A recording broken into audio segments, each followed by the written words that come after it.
highlight 7 strands of disinformation that it thinks, is shaping the public opinion in Anambra State. And you mentioned religious framing to false security narratives, of course, the issue of the faiths, the Anglican versus the Catholic angle.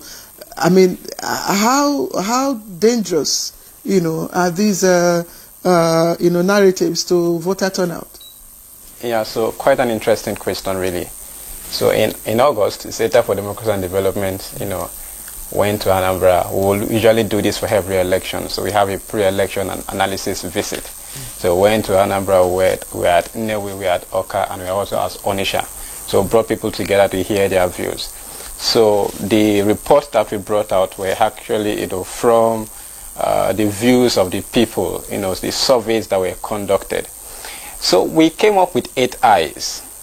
So it is not just this information, but 8 eyes. The first one, we looked at institution, how prepared the election management body is, and we are talking this time about INEC. So we had conversations with them, and we realized that there are fundamental challenges. So first off, Anambra is a place where we've had serious challenge with respect to how INEC has fared. We've seen INEC properties burnt down, buildings burnt down, and all of that. So there is still this fear in INEC, kind of, when you discuss with the staffers. So we went again to ask about how they've been able to carry out the mandate of, voter education.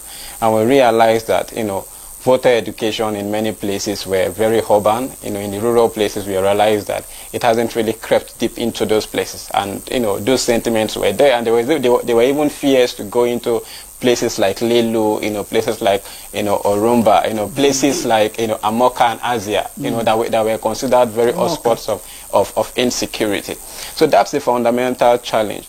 Also talking about institutions, we looked at the NOA and how they've conducted that mandate, because we want to see an election that is competitive. We want to see an election that people would come out to vote. You've highlighted that the last election was basically 10% with respect to voter turnout. So we looked at that. So that's the fundamental challenge.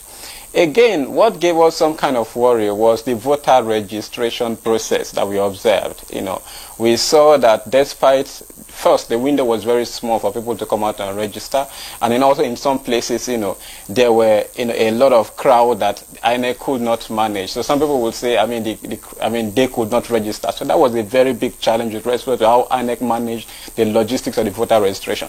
What gave us another concern was how the by-election was conducted by INEC and some of the issues that came up in that process.